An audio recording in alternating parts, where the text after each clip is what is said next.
What is going on? And welcome to episode number 4 of the Press Start Pod. Yeah. I am your host, Joey Schneider, along with the man, the myth, the legend, one of my favorite people on the planet, Mr. Dean Samples.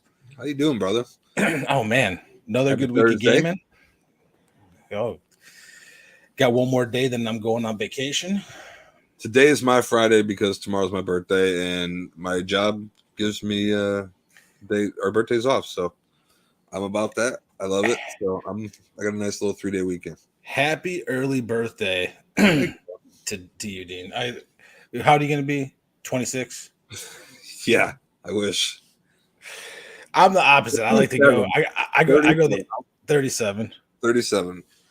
I ain't afraid to admit it. 37. I go the opposite way. I like to say I'm older than I am.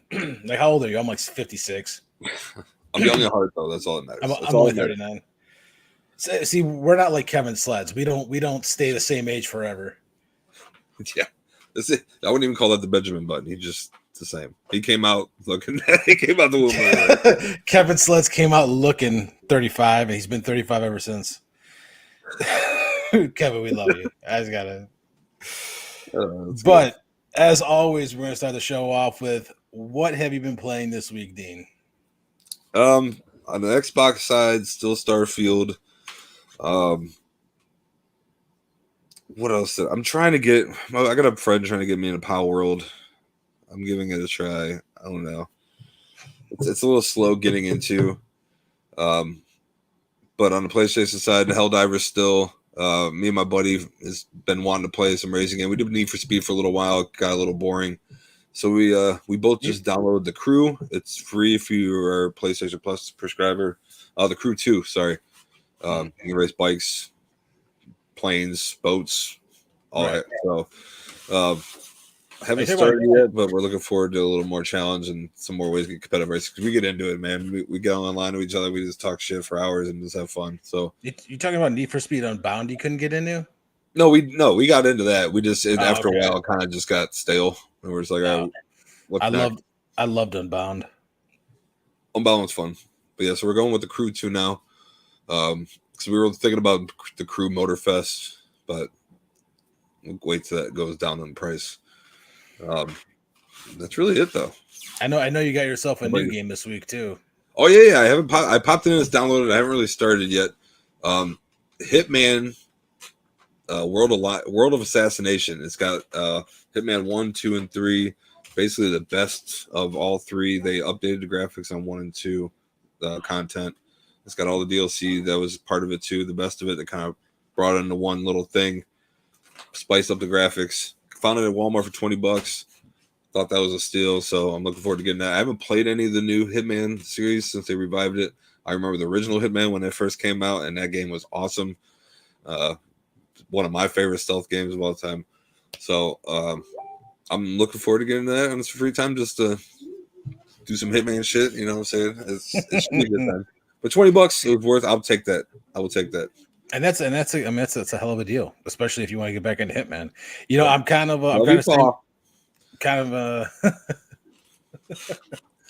So we're looking good.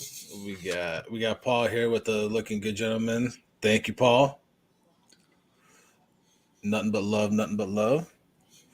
I'm kind of in the same boat. I hit a couple of milestones in some games. Helldivers 2. I love your shirt, by the way. Absolutely phenomenal. Birthday present from my boy Scott. Shout out to him. Definitely got to pick me up a Helldivers 2 shirt. I hit level 50. I am a Skull Admiral, so I was very excited about that. And I'm on the last page. I'm on the last page of the War Bond, the original War Bond, and I've done 2 pages of each of the other War Bonds, so I'm getting my time in. Nice. WWE 2K24 still playing. Really hammered my faction, and I was able to get to Collector 11 and got my first Amethyst card, an 87 overall Sheamus. Okay. You see Sheamus this past Monday? Yeah, people are giving him a lot of crap for looking a little out of shape for being off for so long. I mean, he wasn't looking out of shape. He was definitely out of shape. I know. But dude, Dad Bod Sheamus I love it. I think that's got to be his like gimmick, Dad Bod Sheamus. I love it. Um, I think that. still getting replaying Final Fantasy VII Rebirth. That's going to be my game of the year. I do not know. I do not think there's a game coming out this year that is going to be a better game than that for me. Possibly a game that we're going to be talking about in a little bit, NCAA football, depending on what happens there. Hold on, you were playing another game recently. You want to let the people know what you were playing? Oh, I bought it. It was on sale. You know, I know you're a physical edition guy. I'm a digital edition guy. I bought Disney Dreamlight Valley, and I bought it because I love Animal Crossing. I love Stardew, and you know what? I love Disney. I don't care. I got a 11-year-old daughter and a 7-year-old daughter, so I'm half the time I'm watching Disney anyway. And it's just I love it. It's fun. It's yeah. I played it a little bit before. Not played, but I saw people playing it before when it first came out. I thought it was cool. There's a new DLC out, all sorts of stuff to do. But yeah, I love the purchase. It's something you can just kind of pick up, you know, play for half hour, get some stuff done, and then move on. I'm trying to think what system I played it for.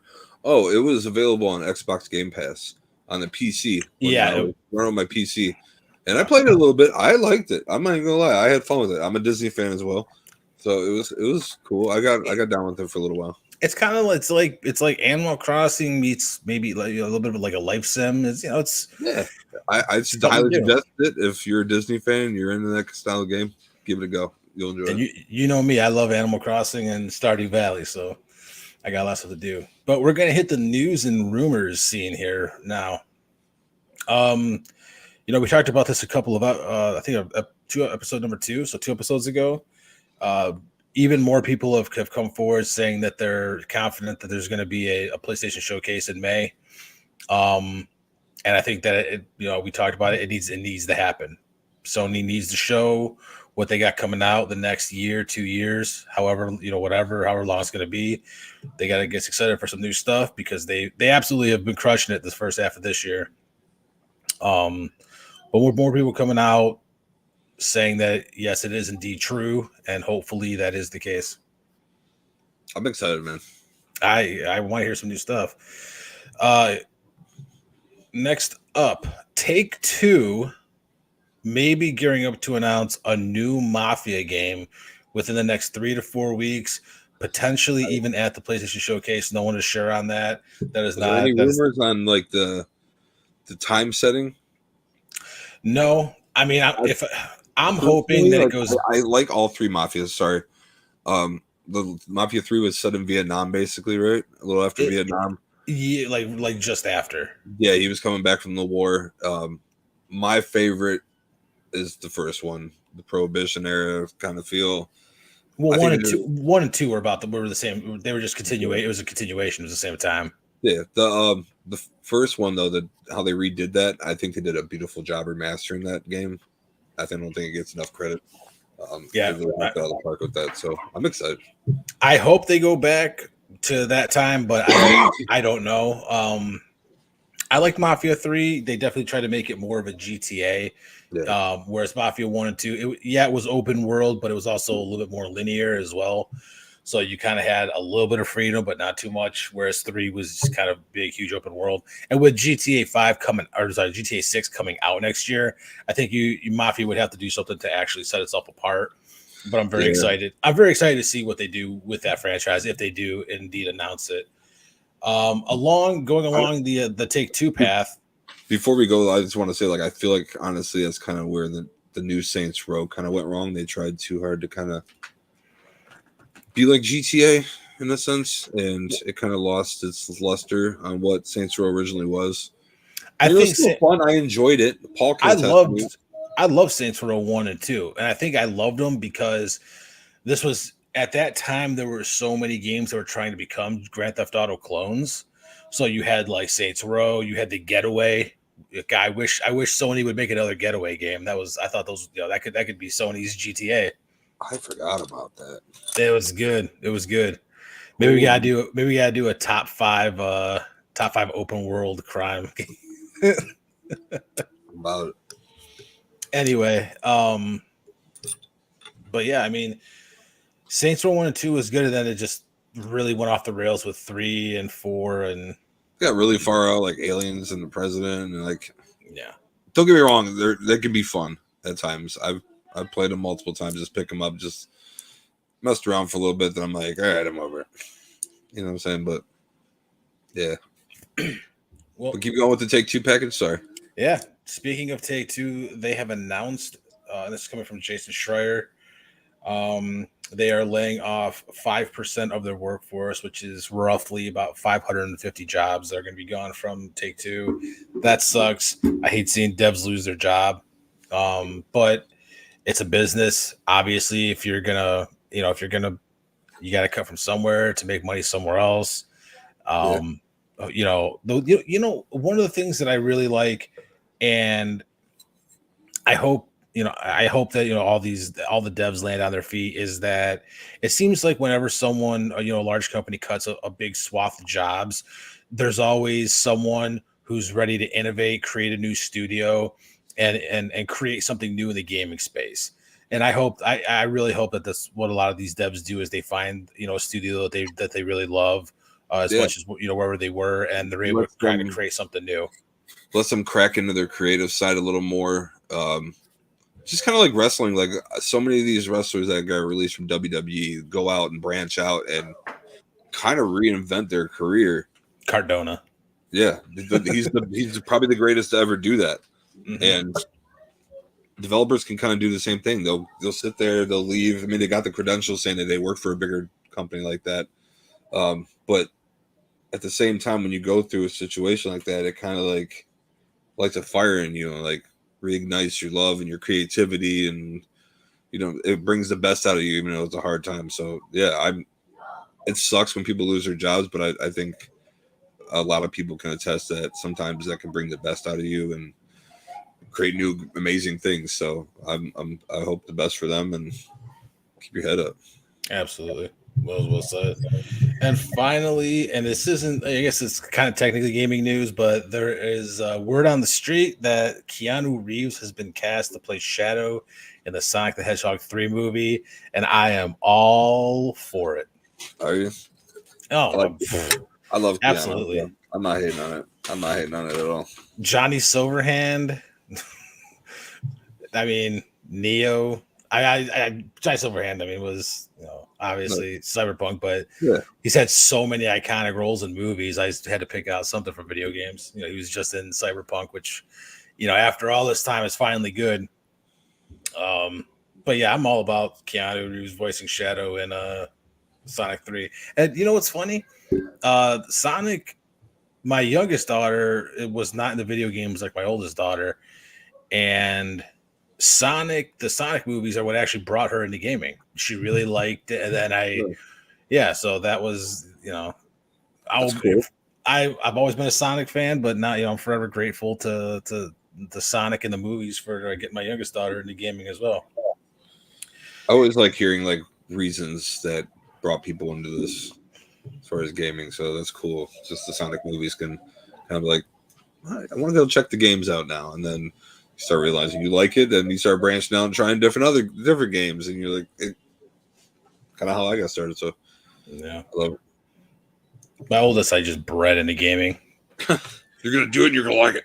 That's kind of what it was, and she ended up, she loved it, but now she's getting to that age where, more girly stuff and a little bit less gaming. But she still loves playing Pokemon. So, but it's time. It is time to talk about NCAA football. We got to talk about this.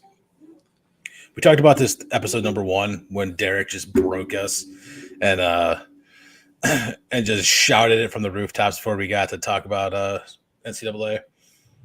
This game has, I think that outside of maybe 1 or 2 games this year, and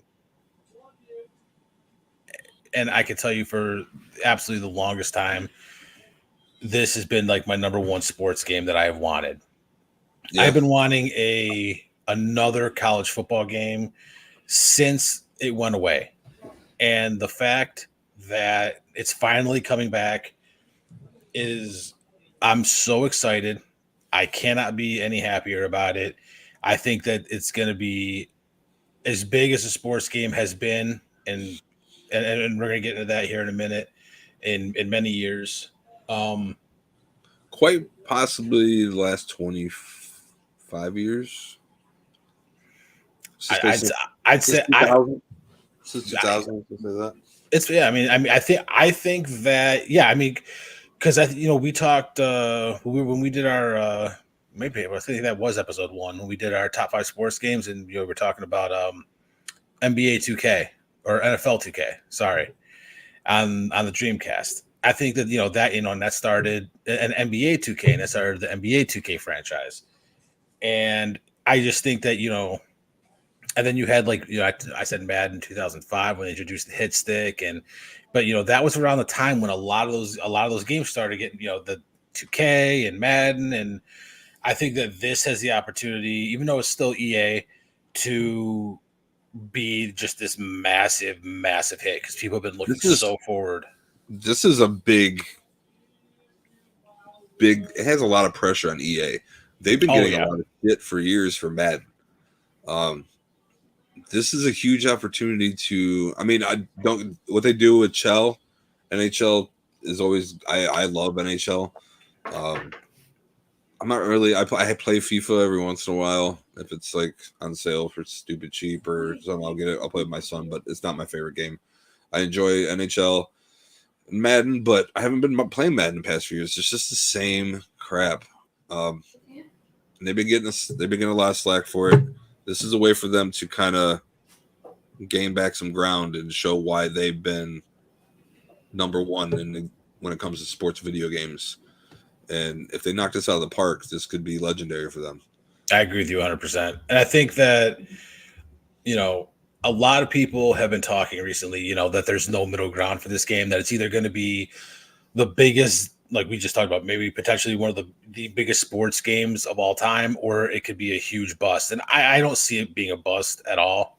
No. I think that, and the one thing I did like in going back to like when they had Madden and NCAA, 20 years ago, was that Madden, they were able to somehow keep the feel of the games, even though they were on the same engines, they were similar, but they felt different. When you played a Madden, it felt different than when you were playing NCAA.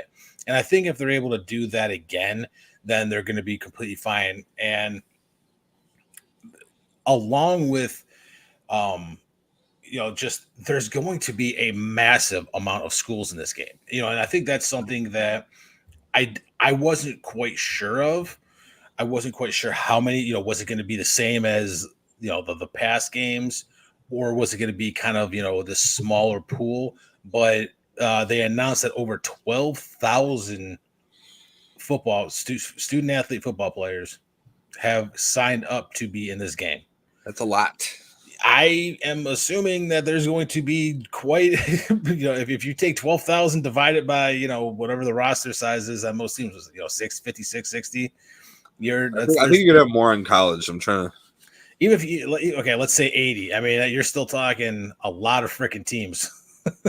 Yeah. So I'm assuming that there's going to be a ridiculous amount of teams in this game. I'm assuming Kent State's going to be in there.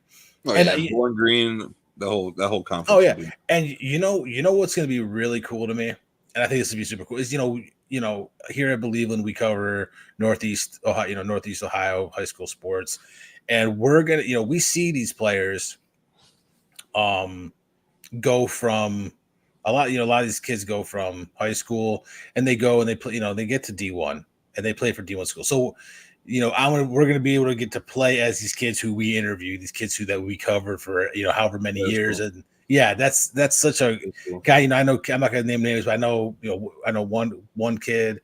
I cover up here in Lake County.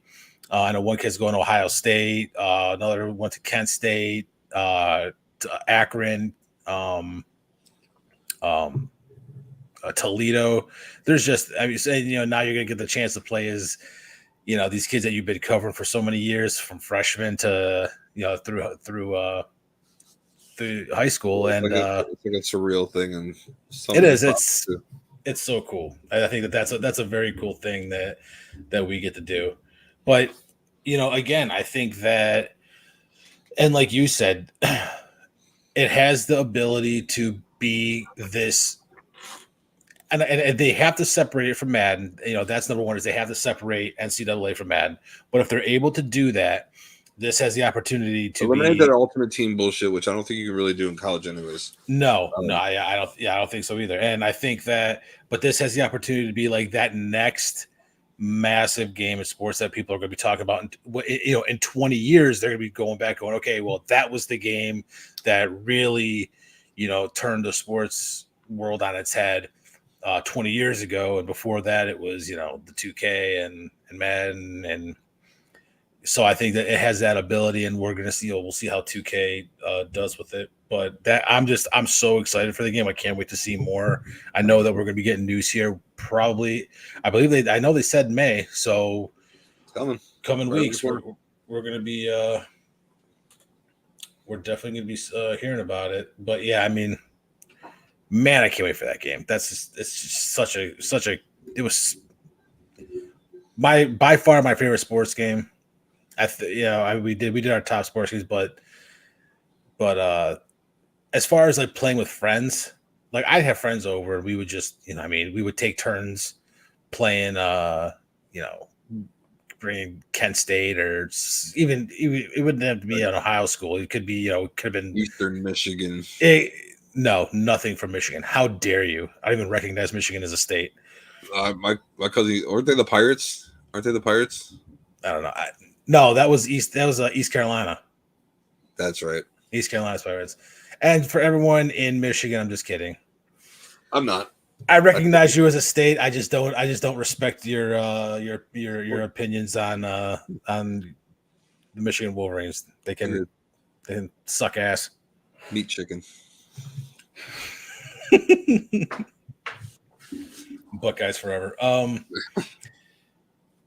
But going back to getting back to some another topic, something that I wanted to talk about for a little bit, and me and you've talked about this probably the past week or two, is kind of how strong this front half of the year has been with, especially on the PlayStation side. We've had Final Fantasy VII Rebirth, which again I think is game of the year.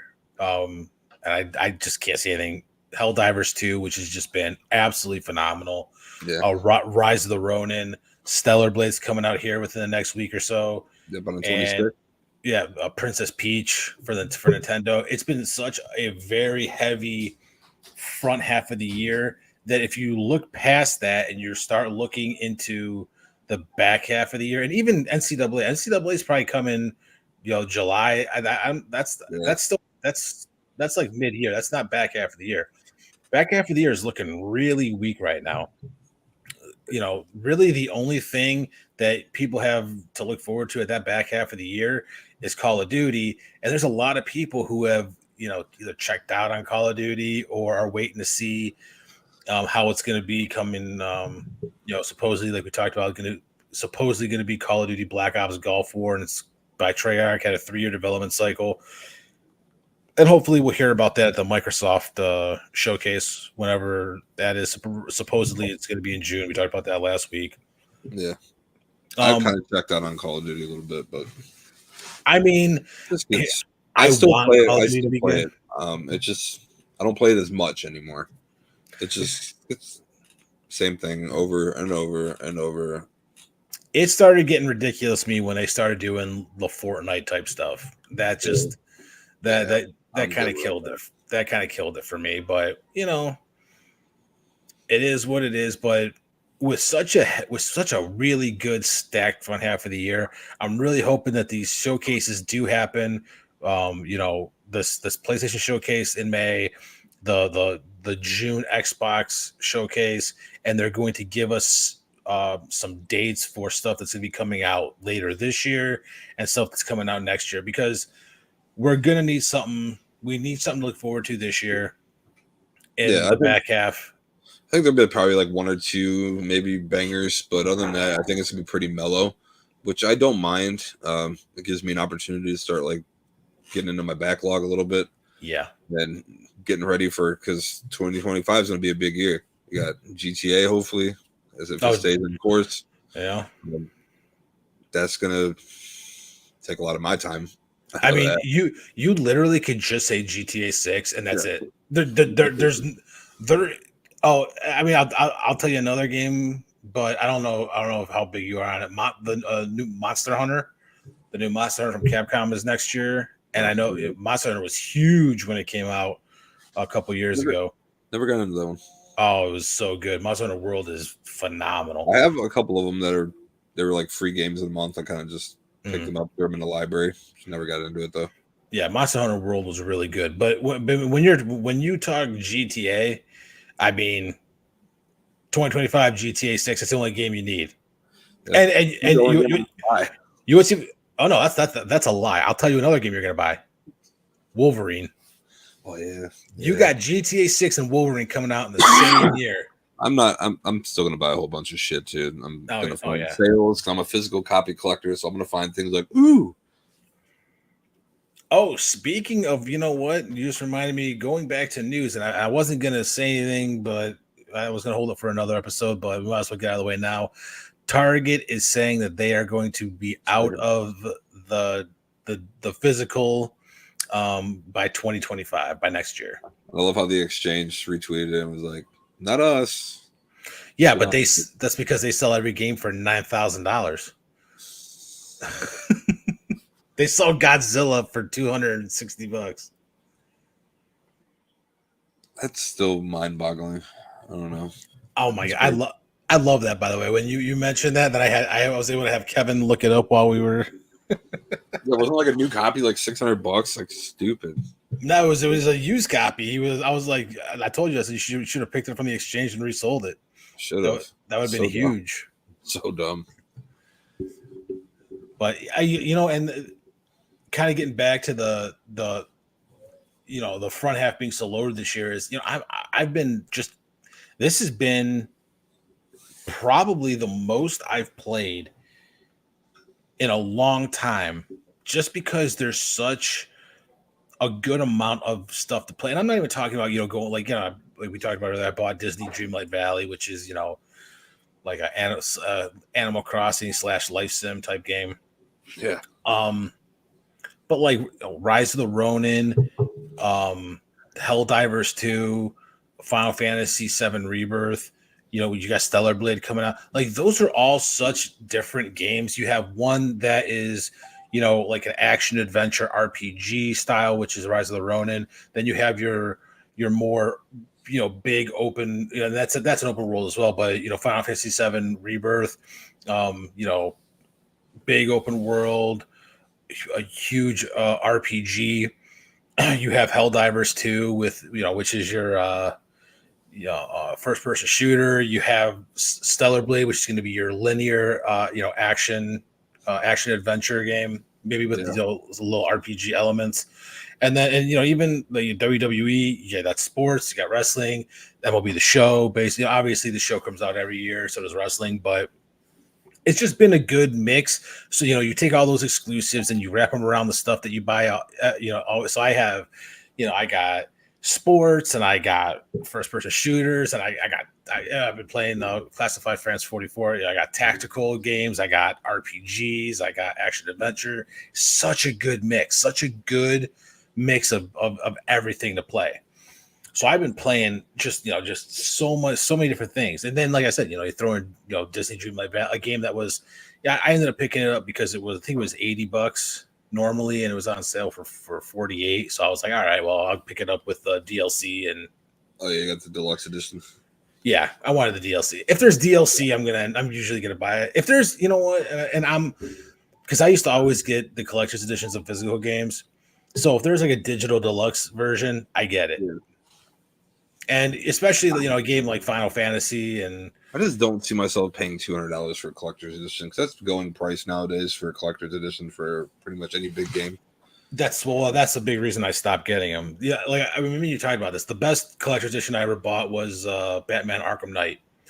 $90. It came with this massive Batman statue that lit up, and it came with a steel case and an art book. I was like, that's the best collector's edition I ever bought. But I'm just really hoping they show us some good stuff that's going to be launching the back half of this year. And one of the things I think Sony's gonna, I don't, we're hoping that everyone's right and they're gonna have this showcase. But one of the things I'm really hoping Sony is gonna have is DLC for Spider-Man 2. Yeah, I'm surprised that hasn't been announced yet. Probably Another story. So one of the rumors, because I don't know, have you beaten Spider-Man 2? I haven't even played it yet. All right, I won't ruin it for you, but supposedly there's going to be another character that you're going to be able to play as in the DLC. Not Carnage. Not Carnage, not Venom. Another Spider-Man version of Spider-Man. And I don't want to start going down that rabbit hole. Oh, it's going to be good. It's going to be so good. I can't wait. But I think it's time. To start getting into our top 5 stealth games of all time. I've been wanting to give this thought, and I just haven't had the time to. I got it in between my kids being crazy as shit. So I started week 1. You started week 2. Last week I started top 5 wrestling games of all time. So it's your turn to start your honorable mention for best stealth game. My honorable mention, I would have to say, I'm gonna go with the first Assassin's Creed. Okay, that's a good pick. I like that. Just because of what it, obviously what it brought to the gaming industry. Like, say what you want about it, it can get repetitive. It's kind of the same thing, just different setting. It's cool, but it's still like when it first came out, you're like, holy shit, this is sweet. And also it had a lot of hype around it, and there was, and I remember everyone's reaction when the game came out, which was because as you know, I used to run a video game store, and everyone's reaction was almost the same, which is it's a fun game, and I can see the potential, and it sold a ton of copies, but you knew they were going to make another one and multiples of it, and you knew where they were going to go, and they were going to turn it into this amazing franchise, and they did. That's a good pick. My honorable mention is Siphon Filter. Ooh, okay. The original Siphon Filter. That's a good one. You know what? PlayStation game. Yeah, was good. It was on PS1. Then they had it went from PS1 to PS2 is when they were really big. Wouldn't mind seeing them come back with that from Sony if they wanted to do get another franchise out. But they're sitting on so many franchises that they need to revive right now it's crazy. But those are our honorable mentions: Assassin's Creed 1 from Dean, Siphon Filter for me. Honorable mentions for best stealth games of all time. So, what is your number 5, Dean? I'm gonna go with the original Splinter Cell. That's a good one. Splinter Cell had to be in there somewhere. Yeah, it was so good. And it set the stage for all the other Splinter Cells. I'm going my number 5, Hitman Blood Money. That's a good one. I'm going specific game here. I haven't played that one, but I've heard great reviews, and that's considered one of the better ones of like the newer series of the Hitman, or probably even all of them. Well, for me, it was obviously in every Hitman game there was just multiple ways to kill people, and it was you had to do stealth. But Blood Money, you were given a little bit more freedom. You can go in hot and heavy a little bit if you needed to, and one thing I love to do, one thing I really love when it comes to first person shooters, if they have it, I love it. If they don't, it's not a big deal, but it's not a game breaker. But I love weapon customization. Yeah. I love to be able to customize well. And Hitman Blood Money was the first Hitman, and I believe the only Hitman that had weapon customization. So, and it had some really cool weapon customization. So that's my number 5. So we got, your number 5 is the original Splinter Cell. My number 5 is Hitman Blood Money. Yep. Your turn at number 4. Number 4. Hmm.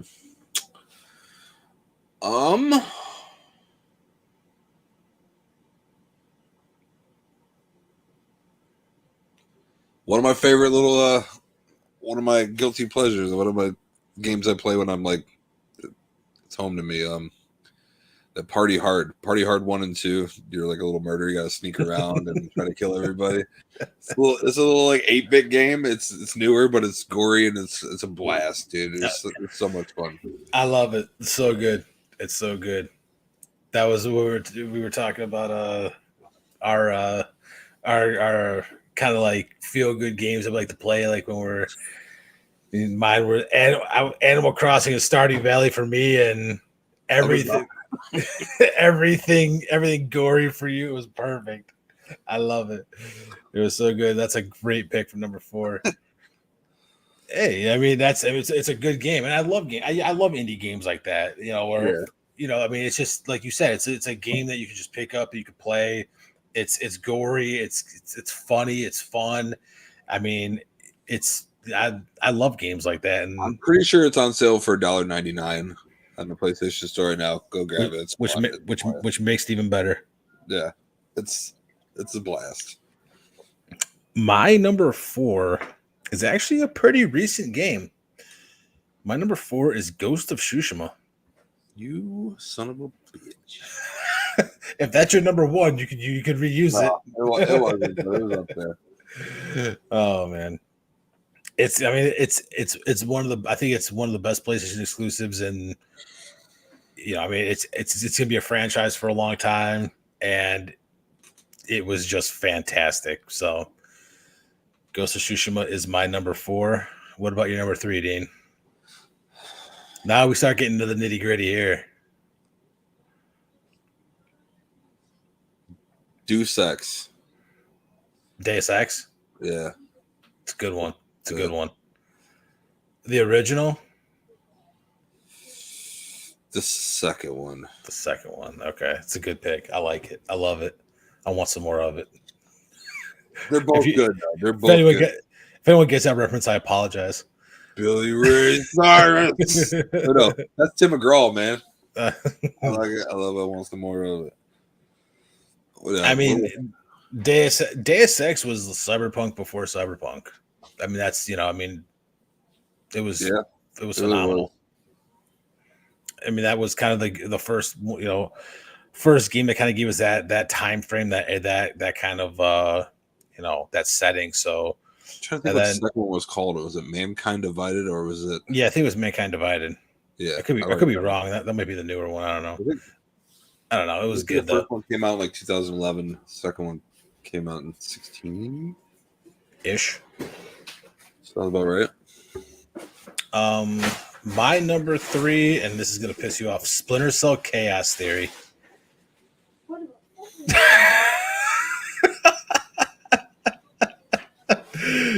If that's your number 1, that stays your number 1. It was. And then we know you're number 1. And the crazy thing is that is my number 3. And you know what? But we won't talk about it until we get to number 1. So what is your number 2 then, Dean? Splinter Cell Blacklist. Oh man, you're going all Splinter Cells down the road. I love Splinter Cell. Splinter Cell. I really wish Ubi would do another Splinter Cell. I almost threw some Metal Gear Solids in there, but those games irritated my soul sometimes. Well, I love them. Don't get me wrong, but. So you got Blacklist as your number 2, and I'm going to one-up you from what I believe was your number 5. My number 2 is Assassin's Creed 2. Okay. 2 was, and like I was talking about, that really took everything great, everything good about 1, expanded upon it, gave us this amazing hero in Ezio Auditore de Firenze. You nailed that. I would have butchered that, my bro. I would have butchered it. Well, number 1, I'm Italian. No, the least Italian thing about me is my last name, and but that was just. I mean, it was so good. And you know what? I could have said 2. I could have said Assassin's Creed, because that whole trilogy was phenomenal. Assassin's Creed Brotherhood and Assassin's Creed Revelation, all three of those games, that whole trilogy was absolutely fantastic. And to see this character go from, you know, this young, just this young kind of wild man into, into the assassin he became, and then he was kind of middle aged in Brotherhood, and that was when you could recruit assassins into your and then Revelations, you were an old man. All three games are fantastic, but Assassin's Creed 2 for me was just that. To me, was almost peak Assassin's Creed. I can agree with that. 2 and 3, I would put that up there. I would my two, and see, this is, I was going back and forth on Assassin's Creed between 2 and 4, which was Black Flag. Oh yeah, the pirate, which is on, that's also on sale by the way right now. It's only I think $8.99 because I was gonna pick it up. Like I like Valhalla. I like Odyssey because Origins too, because Egyptian. But I don't consider. I mean, I guess you could say they're stealth, but they are not as much stealth as like the original Assassin's Creed. No, yeah. Even and the reason I went with 2, Ezio is one of my favorite characters, but also because in 4 you were able to fight. The fighting was a lot easier, even though it was stealth. You could get out of stealth and still take on like 4, 5, 6 guys, whereas in 2 it was like 2, 3 was like the max before you just got overpowered. But 2 had everything. You had your mansion that you could upgrade, and you could store weapons there, and you got different costumes you get, and you went to different areas, and I love the Italian setting. I'm Italian, Italian heritage here, so I loved that setting. That whole game was absolutely phenomenal. That's definitely my number 2 stealth game. That could have been number 1, but we'll get to. You want to do my one first before we get to your one? You already know what mine is. I do already know what yours is. My number 1 is going to irritate you because it is Metal Gear Solid 3 Snake Eater. That's a good one.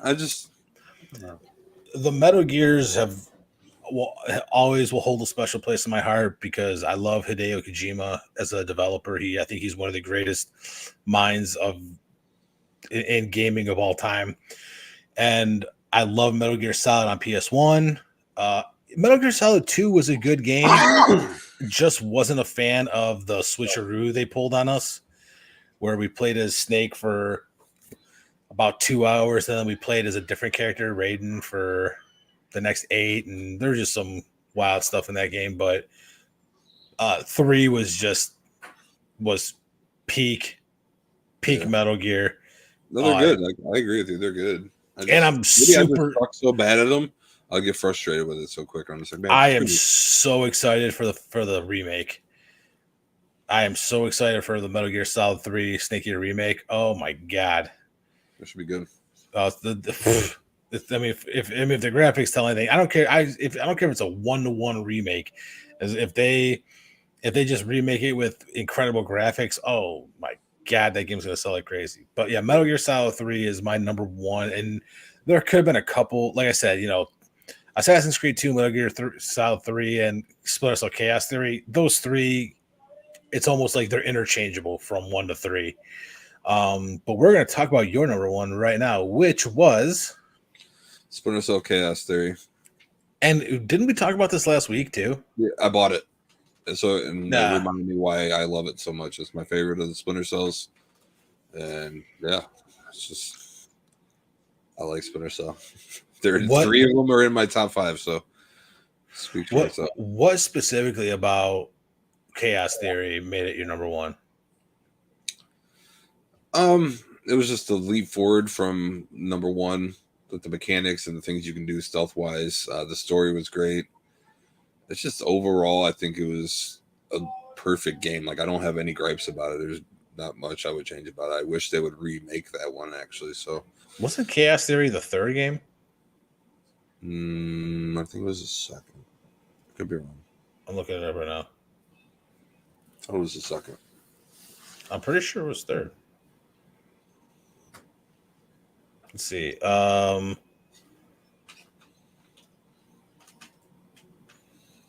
we're taking a break here to look it up. If anyone knows in the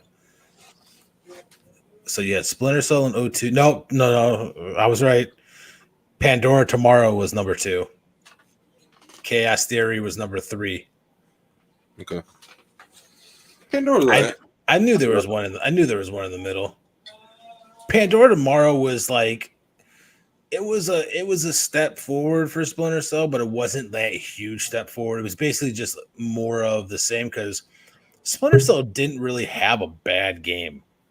No. So for me, it was kind of like, and that's what I think. Me and you agree on Chaos Theory. It was so far ahead of where 1 was. And in some respects, there's parts of Chaos Theory that haven't been seen since that game. Yeah. I mean, Spies vs. Mercs is one of the best multiplayer modes of anything, of any game, any shooter game, and we have never seen anything like that from them again.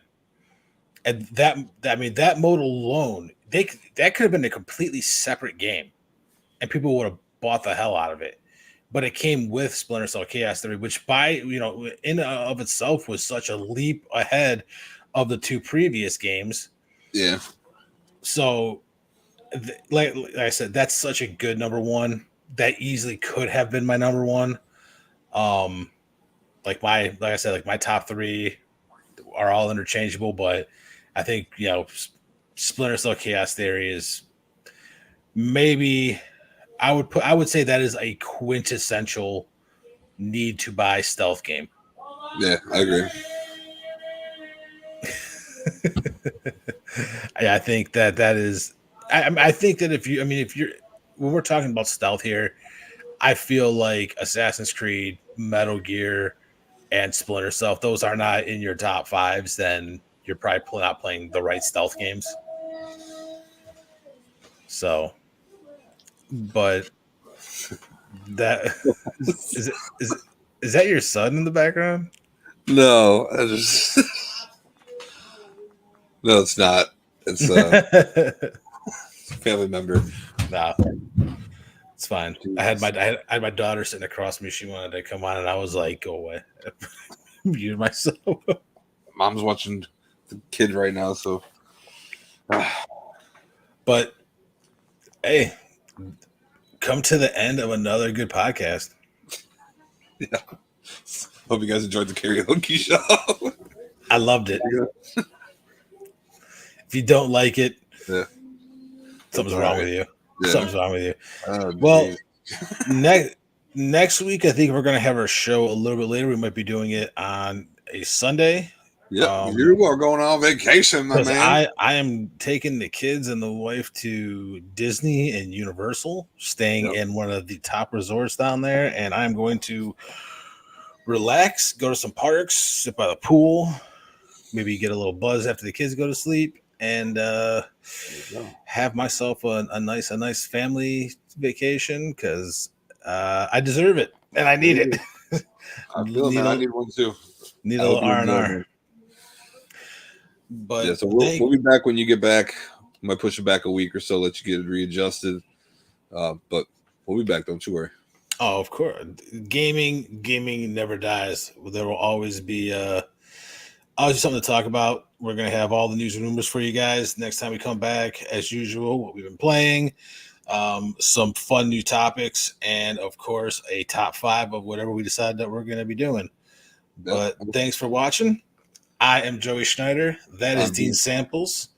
You want to switch it up? I think it's time to switch it up. I think that we gotta do it the right way. I think we gotta separate ourselves from other podcasts. Yeah, that's what I'm thinking. So ready? I'm Joey Schneider, and I'm Dean Samples, and this is the Press Start Pod, and we will be back with you very soon.